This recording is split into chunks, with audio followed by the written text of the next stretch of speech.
Welcome back to Conversations from the Hearth, guys. Great to have you here. We have a very special guest. This is Professor Scott Burr.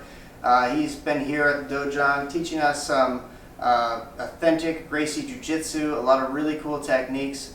And after class, we thought it'd be great to sit down with him and ask him some of our questions about Jiu-Jitsu and other things. He's got a book coming out. Hopefully we'll get to that. But first, I'd like him to kind of introduce himself a little bit, tell you about his long training history and where he's going with his martial arts. So, Professor, welcome to the show. And thanks, man. Can you tell us a little bit about how you get started? Thank you for having me. Man, I had a great time with Absolutely. your students, man. That was super fun. Okay, so I'm Scott. I'm a second-degree black belt in Gracie Jiu-Jitsu, Brazilian Jiu-Jitsu. I started off in a Korean style called Kuk-Sul Do when I was in high school. Kind of typical story. Kid angry, wanted to learn how to fight, kind of felt bullied, all those things. This was the martial art that was being taught in my town. Mutual friend of ours, Jason Zakrashek, was running that school. And trained all the way through first degree, or from white belt to first degree black belt. Went away to college, would come back in the summers and train and all that. And by the time I graduated from college, came home, and it was like right around the time when The Ultimate Fighter hit and kind of made MMA move into the mainstream a little bit, and we all got a window into this sense of like, no, these guys are martial artists and they're athletes, they're not just thugs and brawlers. And we had always, I was saying recently to somebody, it's like, the Kuk-Sul Do Academy was a really cool place. The culture was really cool because everybody who trained there, they loved the art, they loved the tradition, they felt that real drive to preserve this art, but they also were, everybody was very interested in, fight applicability. We wanted to be, like we wanted to be real martial artists. We wanted to be real capable fighters, And so when the Ultimate Fighter came out, and I mean, obviously, 93, Hoist comes on the scene, shows everybody what's up. Should have gotten the message then, didn't quite get the message then, but okay, we get it in 2005. The Ultimate Fighter comes out. We're like, Jason, to his credit, as I've often said, he had a very successful school teaching Kuk-Sul Do, and he's like, you know what? The truth is the truth. If this is what's up, then this is what's up. Started bringing in Muay Thai, started bringing in a Brazilian Jiu-Jitsu instructor, and eventually we developed an MMA program, and eventually he opened up a second space next door to the Kuk-Sul Do Academy. There was the fight gym that we've talked about, the fight gym. And so we had Muay Thai classes, we had boxing classes, we had general MMA classes, we had a little team of instructors. I was sort of teaching general MMA classes. I had limited grappling, limited throwing, really, but I could kick and punch, and I knew how to put together a workout and stuff like that. And so, but as I learned more, and as our focus shifted, I started taking over more of the classes, and I really fell in love with BJJ. And at the time, we actually ended up hooking up with Steve Maxwell, who's my longtime jiu-jitsu coach. He's one of the first American black belts. I mean, probably definitely the first 50, maybe in the first 25. Definitely, I think, the first dozen to get their black belt directly from the Gracies. He was Helson Gracie's first American black belt. And he had just sold his gym. He was in Philadelphia for a long time. First BJJ school on the Eastern Seaboard at Maxercise in Philadelphia. And he had just sold that, and he was on this never-ending seminar tour. And he would drive through our town a couple times a year and come in, and we ended up coming up under him. Jason and I eventually both earned our black belts in Brazilian Jiu-Jitsu under Steve. And then, and after that, I found out that there was a judo program in the next town. The coach was a member of the Armenian Olympic team. I was like, all right, I don't have that level of takedowns. I want that. And so I started going over there and training with them. Fell in love with judo. Started training judo as well. Eventually earned a black belt in judo. And yeah, just still going. Eventually closed the fight gym. Moved everything into a private facility, and now I'm Enclave Jiu-Jitsu. Yes, sir. That's the condensed version of me. That's awesome. I'm sure there's a lot more in there too. You know, that's what a cool thing that you got to meet those really top end instructors, and I know you've trained with a lot of other people since then. Like even Steve Maxwell, that's a really big name, especially coming from such a small town. Right. And we come from the same town, so I can say that. Yeah, no, I mean, it's like, I used to say this all the time. It's like, you know, I was like, okay, I'm hanging out with, like, the fact, like, Steve would call me, and I'd, like, talk to Steve in school, and then I'd hang up and be like, you know, Steve Max, I'm nobody from nowhere. Like, why? Like, I've never been, I think, I don't know. I've always kind of had that sense of like, there's no reason anybody should be giving me their time or attention. Like, I feel very lucky. I mean, and let alone, I mean, that we've been talking about like having the opportunity to train with Hicks and Gracie in the last few years. It's just like, you don't, like, I have never lost sight of the fact that like these people, you know, world-class athletes want to train with these people, and the fact that they're giving me their time and their knowledge is just, it's an unearned gift. It's just a gift. I just feel so grateful. So you definitely seem to put your time in, and like, you know, a lot of people just kind of sit back and take the opportunities that come to them, but you definitely have seemed to kind of go to the opportunity and get the training that you need to excel at your craft. Well, I mean, one thing, I've said this before too, that like, when it comes to people like Steven with Hickson, it's like, the phrase I use is like, I'd rather have you think I'm annoying than think I don't really care. It's like, if those are my two choices, what if I just play it cool and okay, it's like, nah, I'd rather have you think I'm annoying. Yes, sir. You know, I'll win you over. It's such eventually. a balance in the BJJ community too, because you know, yeah, you want to be present, but you don't want to be annoying. It's like, well, it's like, at least I know this guy really cares. Yeah. It's like, I wish he would leave me alone, but if he keeps showing up, all right, I gotta admire that. That's awesome. So where are you going with your jiu-jitsu and your enclave jiu-jitsu? You know, man, like, I said this before in something, but it's like,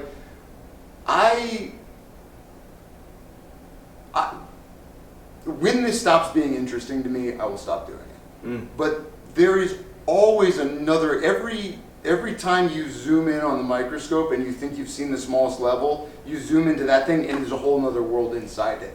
And it just keeps, and getting to, every time you train with Hickson, he's like, no, there's, look, astro, like the quantum level, boom. And you're just like, okay, I'm not, I mean, the question of like, where are you going? It's because sometimes it's like, oh, okay, you got these black belts, like, aren't you kind of like there? It's like, I'm as much there as I ever was, which was like, no, there's something I don't quite understand about this. What is that? I don't know how to do that. I don't get what that works. So I'm doing what I've always done, which is like, I want to understand this, and every day I get to be on the mat and I kind of see it maybe a little more clearly. I don't know. Well, more power to you, Yes, man, sir. because Yes, sir. that's the mindset of the black belt, right? You never give up on learning and growing. And I mean, I hang a white belt next to my black belt in my closet to remind me that there's a lot of things I still have to learn. So more power to you. That's awesome. Yes, so I am curious about Kuxel Do. Sure. And you were mentioning, you know, training in Brazilian Jiu-Jitsu, and then you noticed, you know, I want my throws to be better. Like, can I do my throws like that? And then that is kind of your bridge into Judo. So as you started to incorporate these arts, you know, are you thinking like when you're rolling in Jiu-Jitsu or, you know, doing your Judo practice as well, like, oh, okay, this is where my Kuxel Do training comes in. And then like thinking about the blend there, I mean, that's the mixed martial arts question, but... Yeah, that's an interesting question. So, I've often said that there's only one martial art, okay? And that martial art is, how do I use my capabilities to attack your vulnerabilities and keep your capabilities from attacking my vulnerabilities? Another way of saying that is, the only martial art is the fight, is tools for a fight. And everything else is kind of branding. So, to me, and I always feel like when I say this, it doesn't quite translate, but I think a lot of people, when they try to learn a martial art, they see the martial art as this thing, and I'm going to learn this thing, okay? And one of the things that I think, and you know, now that I think about it, I'll go back to this. But one of the things to me is that martial arts are not about themselves. What they're about is the human body or two human bodies in conflict. This is supposed to be teaching me about that. So all of this is knowledge that teaches me about that situation. What can my body do? What can my body not do? What do I want to keep his body from doing to my body? What do I want to use my body to do to his body? So whatever avenue we take, it's a little bit like this idea that all religions, you know, we don't need to get into this debate, but there's an argument that people make that all religions are basically paths to the same summit, right? And so that summit is knowledge of, and I don't want to sound esoteric, but knowledge of yourself, even if you want to talk about physically. What, my elbow doesn't bend this way. Now, did I learn that in Kuk Sul? Yes. But was I learning Kuk Sul? No, I was learning anatomy. Yes, sir. I was learning anatomy through Kuk Sul. Kuk Sul was a vehicle to understand anatomy. Did I learn this choke in Jiu-Jitsu? Was I learning Jiu-Jitsu? No, I was learning anatomy. Okay? So the things that my body does under stress, the ways my body can load weight, the way it can't load weight, the way it can support force, the way it can't support force, the way it can bear impact, the way it can't bear impact. All of these things are what martial arts are supposed to be teaching me, not themselves. Okay? And the thing I was going to say before that I realize now, you know, there was definitely a time, and I think a lot of people go through this when they sort of transition out of one parent organ to another, where you become afraid that you're losing this thing that you've worked so hard to I memorized all these forms and I memorized. So Kuk Sul Do, you have all of your white to black belt forms, and they're intricate, involved, and beautiful. And then you have all of the joint lock techniques, 227, I think, standing joint lock techniques. Yes, sir. Across, I don't know, 30 sets of different. The guy grabs your gi, the guy grabs your gi from behind, the guy grabs your wrist, the guy kick punches at you. All of these different setups. And when you start to say, okay, I'm not going to train that anymore, you feel like you're maybe losing something that you worked really hard to build. But what you're losing is not, it's like, I say it like this. If you come to a river and there's a boat on this shore, I'm supposed to take the boat across the river and then leave it there and keep walking. I'm not supposed to carry the boat with me for the rest of my life. Yes, sir. And I think Yes, that's a, I mean, maybe that's an overused metaphor, but I think that's the metaphor with martial arts, or with my relationship to Kuk Sul, is the knowledge, the understanding of what it could give me in terms of understanding how to generate force, how to make joint locks, how the joints work, how they don't work, how this works, I didn't, that's not gone. Where did it go? It's still, of course it's integral to how I understood everything else. I couldn't extricate it from my jiu-jitsu or from my anything if I tried. But to say, oh, well, this is a Kuk Sul technique. Well, it's not a Kuk Sul technique. It's an application of a principle of how I apply force to a joint in the wrong direction. And Kuk Sul was a vehicle to give me that information. Yes, sir. Does that make sense? Yes, sir. You're talking our language. Yes, All sir. So Yes, sir. I mean, that's what we're trying to accomplish with our one-way program and everything, and that's why we love having people like you come out here and talk to us. And you know, you can never stop learning, and you can learn the same thing like 3 different ways, and they have different utilities and applications and stuff. So Yes, sir. Yes, sir. that's awesome. So, you know, just kind of expanding on that question that Jesse posed, it's like, if you had to say, what's the best thing about Kuk Sul Do? What's the best thing about Judo? What's the best thing about Jiu-Jitsu that to take away and kind of integrate into your total martial arts? Boy, that's a tough question. I guess it would, the answer to that question would depend on what I am defining as any one of those things. Because I think maybe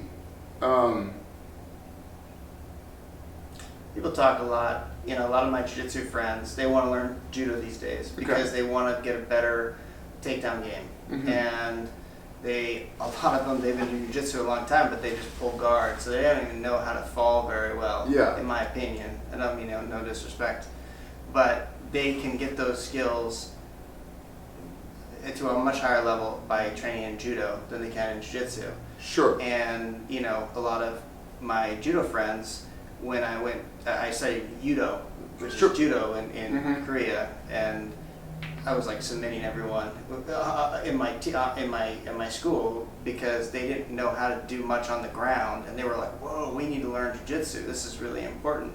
And so I feel like the ground game is really where jiu-jitsu excels. I feel like judo, the stand-up games, where that excels.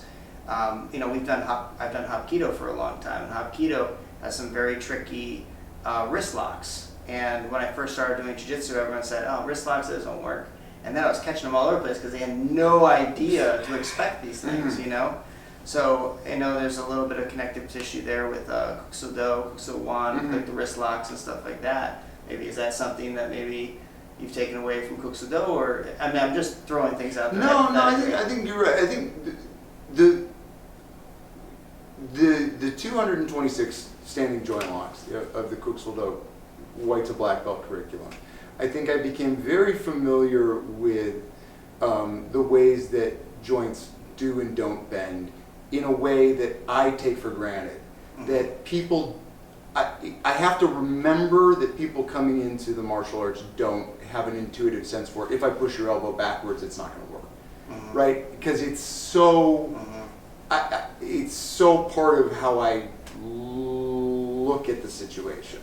And so, yeah, I would say that, for sure, that's something that but I mean, probably speaks to how valuable it was that it is so woven into what I do that I have to remember that it was an extricable part.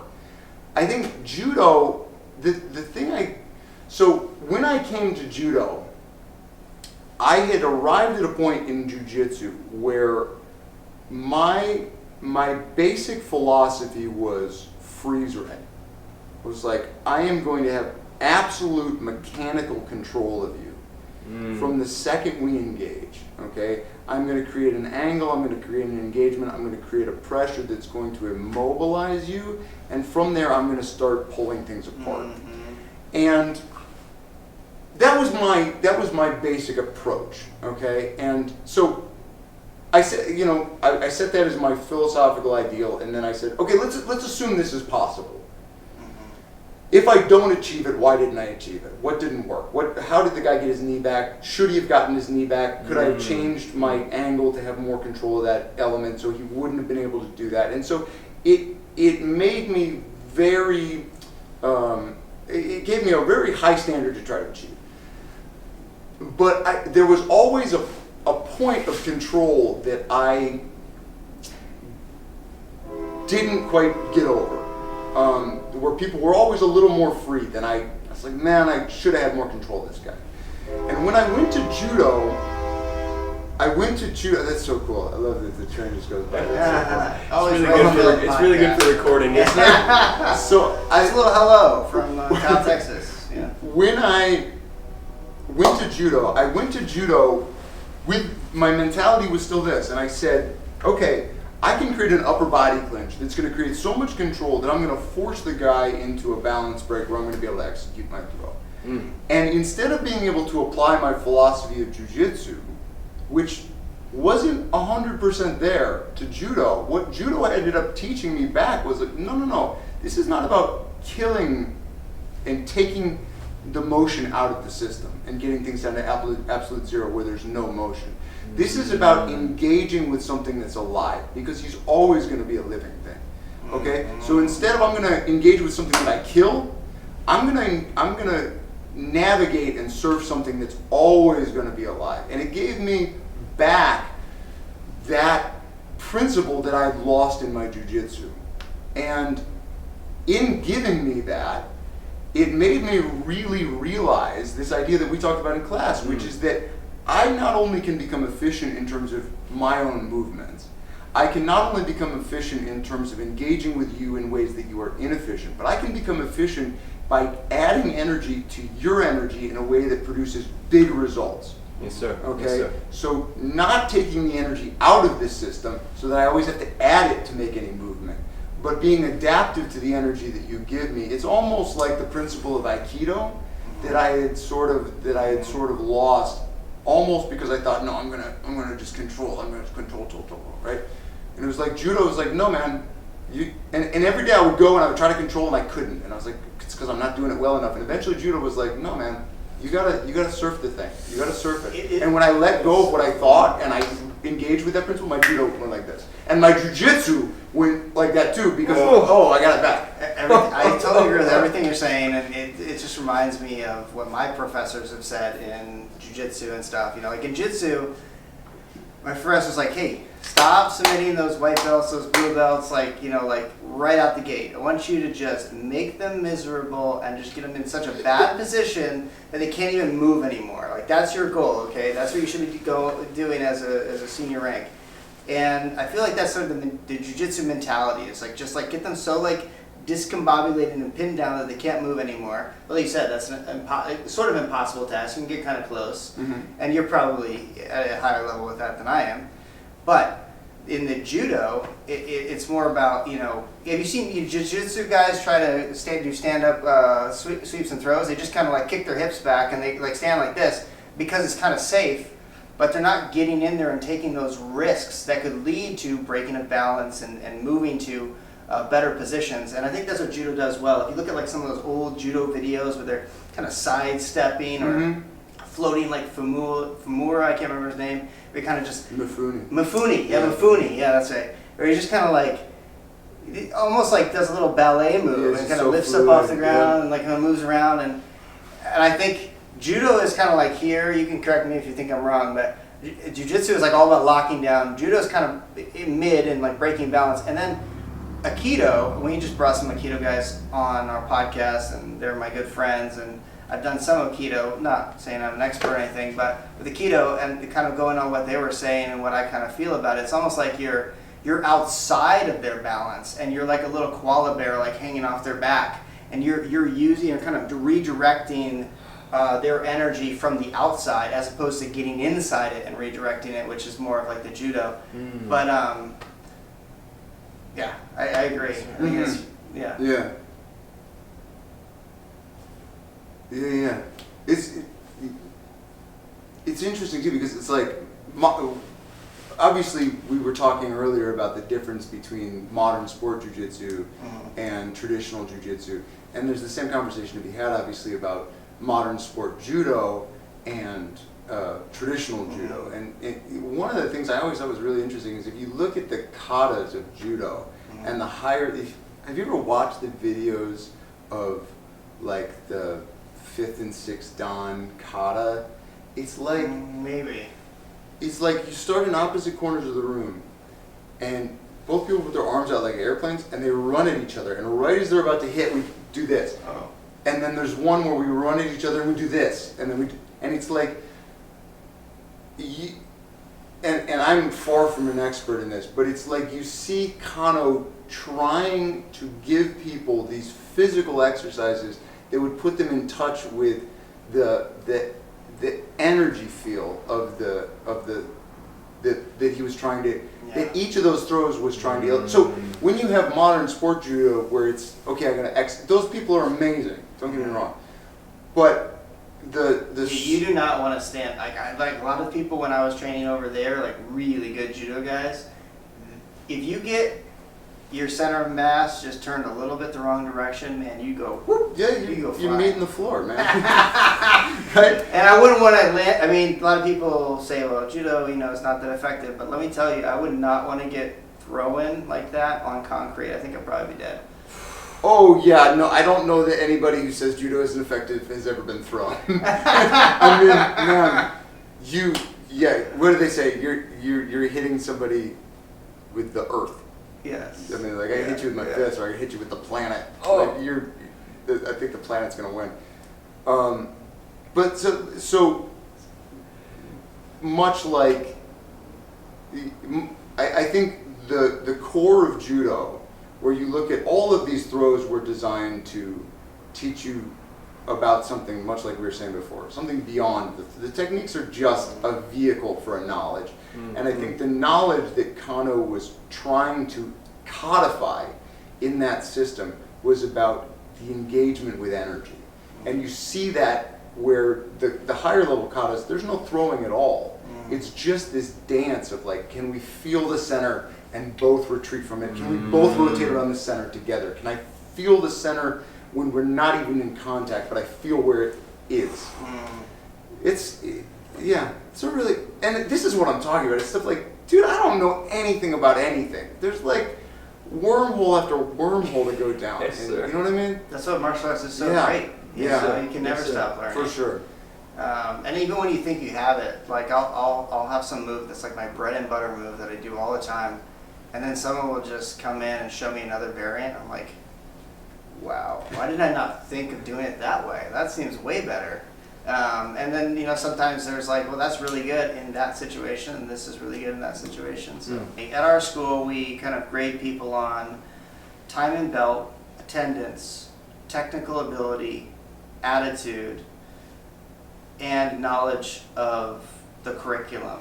And these things are all coming together for people to earn their ranks.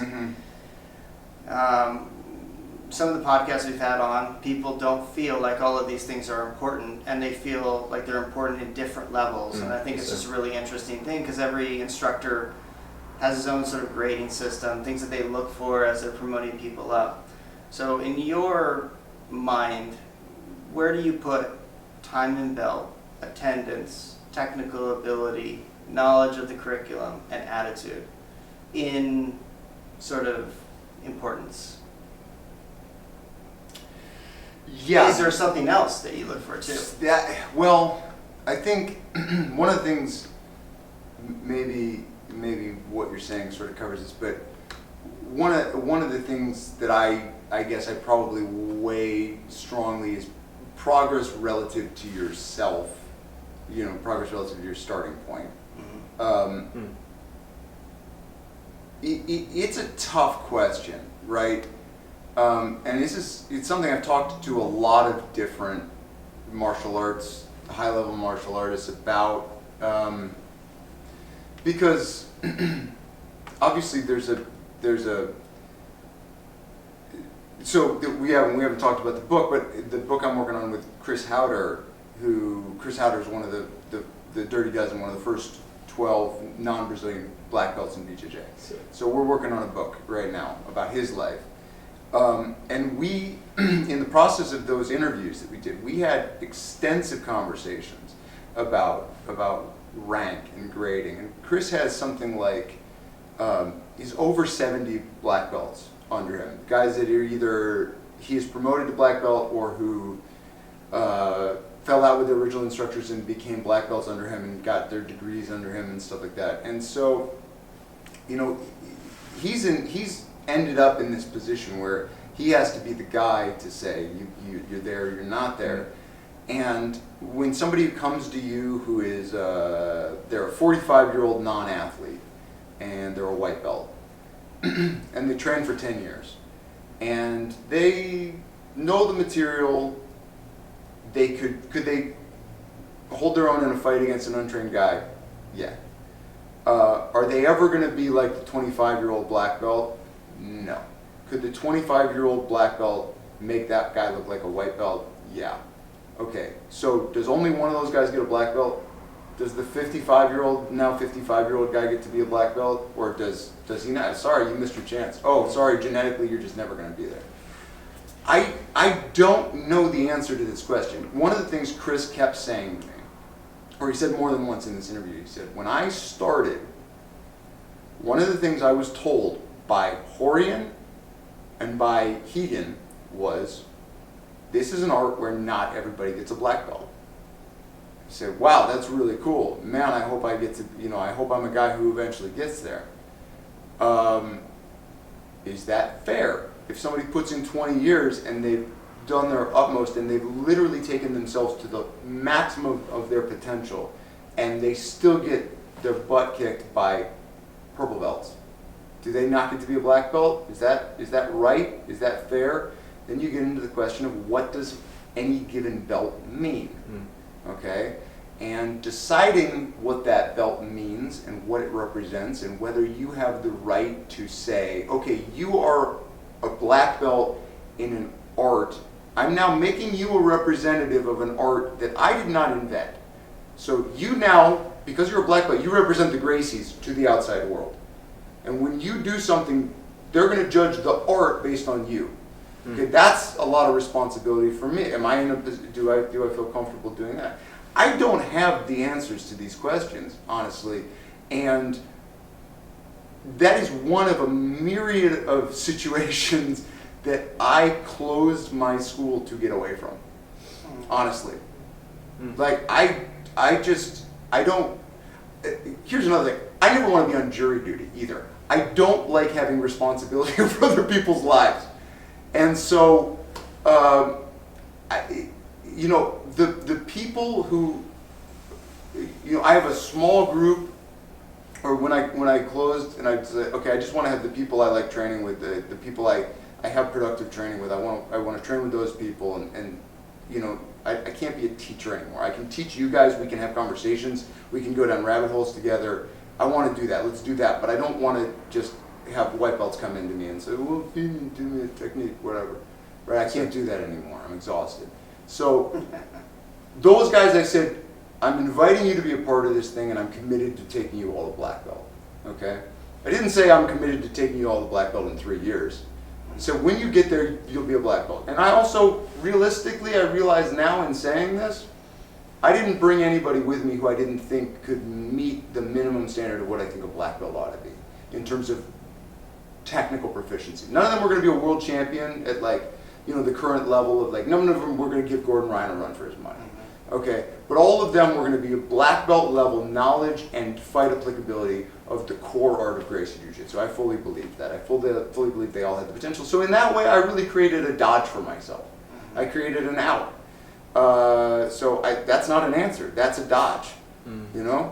I really don't know.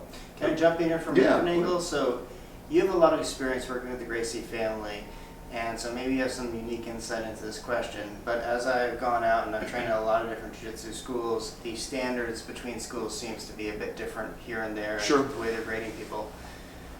What do you feel like the essence of grading was in Brazilian Jiu-Jitsu back when it was just in those original Gracie family hands? Mm-hmm. What do you feel like they would think about? What's a blue belt? What's a purple belt? What are the standards? Yeah, so this illustrates another interesting point about the Gracie family, which is that they're a family, they are not a monolith, right? So what Horian says is different from what Hoy says, is different from what Henzo says. So everybody's a little bit different. Everybody, highlights different elements. I know that when Horian started teaching in the U.S., and we talked about this in the other book. We talked about Worth Defending, How Gracie Jiu-Jitsu Saved My Life by Richard Bresler with Scott Burr. Yes, sir. Number one bestseller on Amazon. It's we'll put the link in the notes. So Richard was Horian's first student in the U.S. and he came up under Horian, and at the time that he was coming up to get a blue belt, he had to complete the first 40 lessons in the core curriculum of Gracie Jiu-Jitsu, which was the self-defense curriculum. So the basic techniques is 120 techniques, 40 lessons, basically 3 techniques per lesson. Standing on the ground, standing with weapons, but mostly it was untrained attacker, sucker punch, bum rush, guys trying to strangle you, guys trying to pin you to a wall, basic bar fight stuff. Once you completed that curriculum, you knew that material, you were basically, okay, you're not a beginner anymore. Now you're a blue belt. And Richard was awarded his blue belt after he finished that curriculum. Beyond that, in his story, he couldn't, I got my purple belt, I was a brown belt at this point. There was less there's always been, in my experience, less structure around the grading and the promotions in jiu-jitsu. And honestly, it was part of the thing that was attractive to a lot of us, I think, coming from traditional martial arts, was that, you know, there's no, you can't test for it. When you're there, you're there. There's no cramming, there's no learning all the techniques. There's like, you go roll, and when the white belts aren't tapping you out anymore and you're tapping all the white belts, and maybe you're tapping a couple blue belts, maybe you're a blue belt. Okay, we'll let you cook for like 3, 4, 6 months, see what you do, and okay, now it's time. Okay? Like I got my buddy Craig, he tells a story, he used to train with Henzo all the time, and he was a white belt, he was doing training, and then one day he was in somebody's guard and he felt this on his back. It's like, ow! And he turned around and it was Henzo, and Henzo was like, hey! He was holding a blue belt, and he just hit him with a blue belt. He's like, here you go! And he was like, well, thanks, and people kind of were like, cool, and Henzo was like, no, it's cool, just keep training. It's like, so there's no fanfare. So a lot of people who got a little bit over the bureaucracy, the rigmarole, the pomp and circumstance of some of the traditional martial arts, where it became so much about the figurehead and the ritual, and they felt like got away from the fight applicability. They loved that, and I think they carried that forward. I was part of the generation that sort of, I felt like came into jiu-jitsu. I don't know what I was, fifth wave, so like coming the early mid-2000s. It was pretty late in the day in terms of American waves of jiu-jitsu, but we loved that part, that cultural aspect of jiu-jitsu. So I think a lot of us carried that forward, and now what you're seeing is more people are implementing curriculums and giving it more structure. But honestly, I mean, I think what the boys are doing, what Huron and Henry are doing at the university, really is in service of the art in terms of the structure that they're creating, and what they're doing there is incredible. I think a lot of, all belts are for what? They're for student retention and giving Americans a pat on the back because we like to get shiny prizes, right? And we need to feel like we got a pat on the back to keep doing anything. Realistically, you don't need a belt. Who needs a belt? What do you need a belt for? What do you need a belt for? As far as I'm concerned, right, the belt is pretty much to color code a room. You go like, okay, I walk into a new gym, I'm wearing a blue belt, that guy's wearing a blue belt. He and I are probably looking at things the same way. I might have a productive conversation with him. You know what I mean? Whereas I go talk to the black belts, and the black belts are like, this, that, this, that. It's like, I kind of don't even, I understand what you're saying theoretically, but I've never experienced what you're saying. So maybe I need to go talk to the blue belts some more. So, but beyond that, it's kind of like, and then again, the fact that I'm rambling on and on about this goes back to the fact that, like, what even does a belt mean? What's it for? What makes a belt or not makes a belt? I don't know the answers to these questions, and I don't really want to have to answer them, not in this context, in terms of running a school and having to answer that. You know what I mean? Let me change the subject a little bit, but kind of keeping it on topic. So, one of the most fascinating things to me, and let me ask you this question first. Do you feel like the standards in jiu-jitsu are fairly balanced between schools? Like a blue belt at one school is pretty comparable to a blue belt at another school. Is that changing? Is that staying the same? Do you feel like that's pretty balanced as far as martial art disciplines go? Okay, tough question. I think if anything, okay, there are a lot more people are coming into jiu-jitsu now. Jiu-jitsu is much more accessible. That's a great thing. I do feel like the average blue belt now is maybe tougher. I mean, I think people are tough now, and they're learning fast, and there's so much information. So you get guys who are blue belts who are like, not only do they have access to a ton of information, but they have like when I was coming up, somebody had come up with like a program called like the training journal or something, and it was this program of like these 60 positions, and you were supposed to train them a certain amount of times or whatever, and that was the only thing that existed in that market space of like, here's the blueprint for how you download jiu-jitsu into your brain and become a killer like that. And now there's 1,000 of those programs, and these blue belts are like, I love jiu-jitsu, I want that program, boom, boom, boom, and they're downloading this stuff into their brain. And you go in and they're like, wow, wow, wow, wow, and you're like, oh my God, I don't even know what you're doing. Like, it's a nightmare. And they're all 22 and their joints all bend backwards. But I think there's a huge disparity in terms of the knowledge, right? It's like, I think you could go to one school and everybody's got super solid fundamentals. And they're all really tough with the fundamentals. Or maybe they're not even tough with the fundamentals, but they have really good fundamentals knowledge, the blue belts.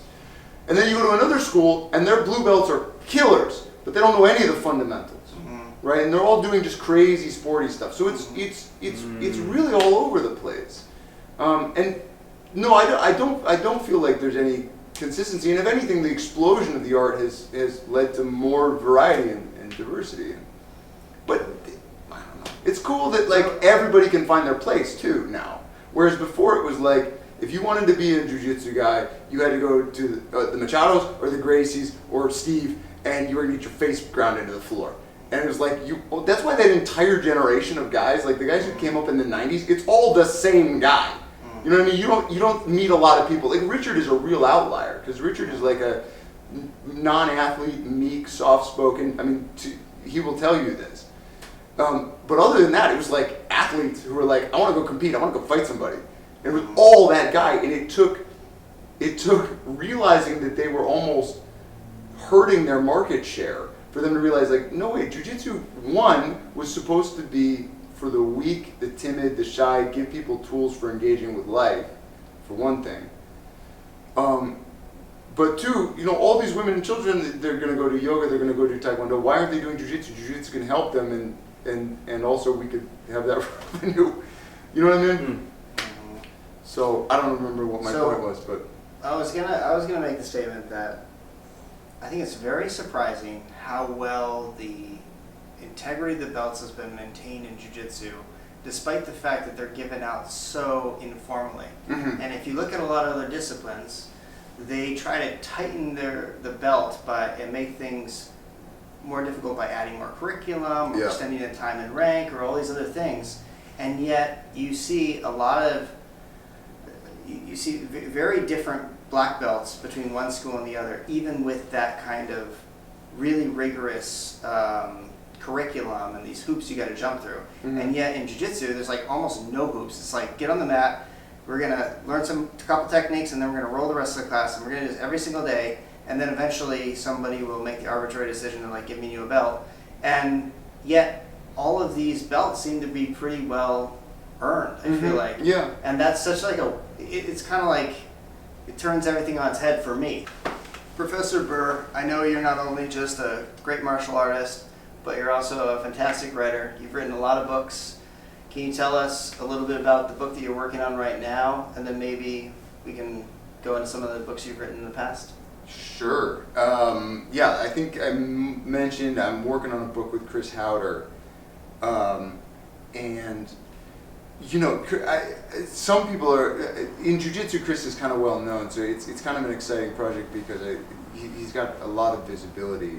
The last jiu-jitsu book I did over COVID. My writing career took a weird turn, and it was really cool. But it was before that I'd kind of been writing mostly what we call literary fiction, which is like another word for fiction that nobody reads. And I'd written some other things. I wrote some exercise manuals, and I wrote a blog that's sort of about martial arts and mindset and stuff that I collected, and that's available, and that's really good, and you should check that out. What is it's that called Superhero Simplified. All available on scottburrauthor.com. Put it in the Yes, sir. comments. But I ended up in this situation where, because Richard Bresler had been, who's Horian's first student, put it out there that he was putting together a book about his life, and I reached out to him and said, look, I know how to write, I know how to publish, I know how to edit, I know how to format, I know how to do all these, promote, I do all these things. Like, if you're trying to do this, I'm the guy to work, and I'm a black belt in jiu-jitsu, like I'm your dude. And so we worked together, that book came together, it was really cool, and the response to it has been really incredible, because Richard's a really unique guy. His story is really, really cool, and that was a real privilege to be a part of that project. And because I was doing that, I ended up getting asked to help Robert Drysdale, who's a very well-known jiu-jitsu competitor and instructor, an MMA fighter. He was an undefeated MMA fighter at the highest level. He had been working on this documentary about the history of jiu-jitsu in Brazil, sort of starting when all the Japanese immigrants started coming over, and among them were many judoka, and those seeds got planted at different parts, most famously to us in the U.S. with the Gracies, but there were other lineages, there were other schools, and he really wanted to say, okay, what was the scene like in 1925? It wasn't just the Gracies in isolation. Who was around? Who were the judoka? Who were the other Brazilians? And he'd been working on this documentary. The documentary had hit this snag, and he's like, well, I need to get the transcripts of these, because he's interviewed all these old masters in Brazil. He's like, I want to get their stories, and I got to get them out, but the documentary's sort of stuck. Like, let's put it together in a book. So I helped him sort of figure out how to write it into a narrative and put that all together and publish that. And then was asked by a woman to help her write a book about the patent system. She had gotten a patent, and through that process discovered that the patent system is really a mess right now. Fair warning, it's a mess. If you're thinking about filing a patent, you should probably read Blood in the Water, America's Assault on Innovation by Kip Doyle with Scott Burr.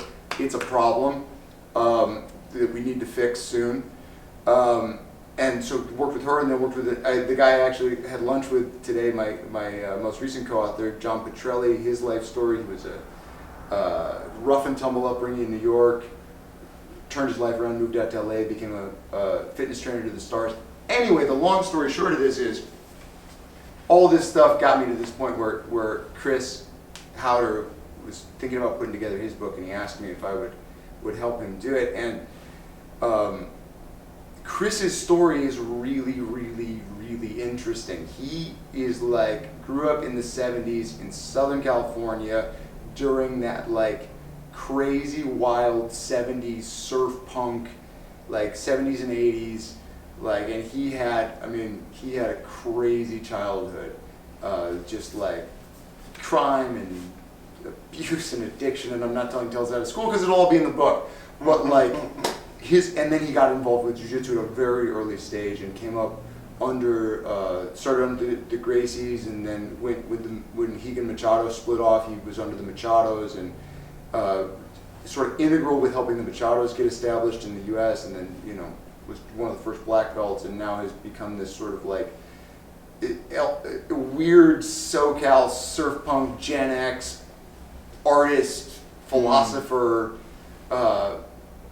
elder statesman of the jiu-jitsu community. And he is, if you check out a podcast that he's on, or any of the videos of him on YouTube, his mind is just like an expanding universe. And it has been fascinating to try to figure out how to encapsulate this thing that just does not want to be encapsulated. He's like, if you had a potted plant, and you're like, I want you to be in that, and he's like, he's like, okay, I'm going to put you in your house. He's like, it's going to be wild. I'm really excited about this book. We're doing something really cool with it, I think. And so that should be coming out hopefully by the end of the year. We're looking at, if not the end of the year, early 2024. Is it 2023 already? Yes, early 2024. So end of 2023, early 2024, hopefully. Wow. Yeah. You seem to be pumping these books out at a pretty good pace. It was a crazy, COVID got a little goofy, 4 books in 3 years. It was it was a sprint. It was a serious sprint, man. It was goofy. Yeah. So how many books have you written total? So I have 2 novels and a short story collection that are fiction, that are completely unrelated to the martial arts. And I have the workout manuals I mentioned, the essay collection. We're both English majors. Okay. Yes, this is okay. Yes. So I think co-authored books, I edited Drysdale's. I sort of consulted him on story, but I'm not a co-author. But the Bresler book, Kip book, the patent book, the Charlie book, co-authored. So I got those three co-authored books, 3 sort of martial artsy books, 3 fiction books, and then, I was an English major as well. I was actually a creative writing major. Yes, sir. Yes, sir. Yeah, and so through college and ever since college, I was writing. So you've shown all those naysayers to say, oh, you'll never use this. You kind of told the show Yeah, no, I mean, place, you know? well, I reached a certain point where I was like, I got really discouraged in my early mid-30s. And I reached this point where I was like, you know, like, because all my friends who had been writers, they all got realistic. They all got jobs, and they're still they write and they do creative things. But I was the one where I was like, no, I'm gonna make it as a novelist. I'm gonna do it. And as those people fell away, it was almost like, no, that means I'm the one who's gonna get there because I want it more than they do. Yes, sir. And then Yes, I reached sir. that point where nothing was working and nothing was happening, and I was like, oh, that doesn't mean you're gonna make it. It just means you didn't listen to what life was telling you. Life was telling you, this is not happening. You need to pivot. So, I mean, am I showing some naysayers? I don't know if I'm showing any naysayers. I probably, if I was smarter, I would have given up when I was 32 and done something else. But since I didn't, I get some incredible opportunities Yes, sir. now. Yes, sir. Was it the right call? I don't know. All those books sounds like pretty impressive to me. So. Thank Yes, sir. Yes, sir. I mean, these last 3 years have been really incredible. It's been a real privilege to be able to be involved in these projects with the level that I've been able to be, and to see because you know as a writer, like what you want is to see your work connect with people, and to have people say, oh my, wow, that really spoke to me. Oh my God, you said something that I've been feeling but I never knew how to say. And to get to have that experience through these books it is like a gift that Richard and John and Kip and Drysdale, even though that was more of an editorial gig, that's a gift they gave to me, really. You know. Yes, sir. So it's been cool.